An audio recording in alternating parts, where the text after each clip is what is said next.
छत्तीसगड महाराष्ट्र सीमेवर माओवादी आणि पोलिसांमध्ये चकमक झाली आहे। 3 तास चाललेल्या चकमकीत अनेक माओवादी मारले गेल्याचा अंदाज आहे। तर पोलीस उपनिरीक्षक सतीश पाटील जखमी झाले।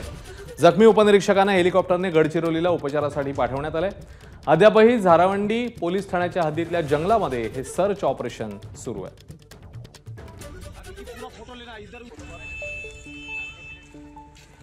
आणि आता काही घडामोडींचा वेगवान आढावा आपण घेणार आहोत। राष्ट्रवादीचे पुण्यामधले माजी नगरसेवक बंडू गायकवाड यांच्या मुलाकडून अपघात। मद्यपान करून गाडी चालवत टेम्पोला दिली धडक। अपघातात टेम्पो चालक आणि क्लीनर जखमी। गुन्हा दाखल। मुंबई मेट्रो विषयी केलेली एक्स पोस्ट विनोद तावडे यांच्याकडून डिलीट। 24 जुलैपासून भूमिगत मेट्रो सेवा सुरू होणार अशी केलेली पोस्ट। नवी मुंबई विमानतळावर विमान सिग्नल यंत्रणेची चाचणी। 2 विमानांच्या माध्यमातून नवी मुंबईत सिग्नल टेस्टिंग। रनवेचं काम युद्धपातळीवर सुरू। जुलै महिन्याच्या अखेरीस भाजप शासित राज्यांच्या मुख्यमंत्र्यांची बैठक। पंतप्रधान मोदी, संरक्षण मंत्री राजनाथ सिंग, जेपी नड्डा, अमित शहा बैठकीमध्ये सहभागी होणार। लोकसभा निवडणूक निकालासह सरकारमधल्या समन्वयावरही चर्चा। भाजपच्या कोर कमिटीची उद्या आणि परवा मुंबईत सलग 2 दिवसीय मॅरेथॉन बैठक। आगामी विधानसभा निवडणुकीत किती जागा लढवायच्या याबद्दल बैठकीत चर्चा होणार असल्याची माहिती।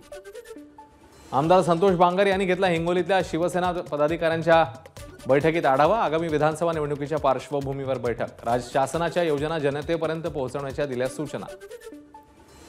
संभाजीराजे छत्रपतींचा हिंदू पदपातशाह असा उल्लेख। स्वराज्य संघटनेच्या अधिकृत पेजवरील पोस्टने चर्चेला उधाण। मुंबई गोवा महामार्ग पुन्हा उद्या आणि परवा दुपारी 12 ते 4 बंद राहणार। कोलाड इथल्या पुई म्हैसेदरा पुलाचे गर्डर बसवण्यासाठी महामार्ग बंद राहणार असल्याची माहिती। नाशिक महापालिकेच्या छतावरच डासांची उत्पत्ती झाल्याचं समोर। त्यामुळे आता महापालिका काय कारवाई करणार याकडे लक्ष। पिंपरी महापालिकेच्या वायसीएम रुग्णालयाला खोटा पत्ता आणि बनावट रेशन कार्ड देऊन पूजा खेडकरांनी अपंगत्वाचं प्रमाणपत्र मिळवलं। हा पत्ता रहिवासी नसून एका कंपनीचा असल्याचं उघड। अहमदनगरच्या पाथर्डी तालुक्यातील भालगाव ग्रामस्थांचा खेडकर कुटुंबियांच्या समर्थनार्थ आंदोलनाचा इशारा।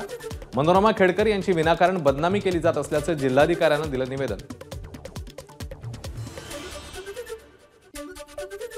हार्दिक पंड्याला भारताच्या T20 संघाचं कर्णधारपद मिळण्याचे बीसीसीआयचे संकेत। तर उपकर्णधारपदी कोणाची वर्णी लागणार याकडे क्रिकेट चाहत्यांचं लक्ष।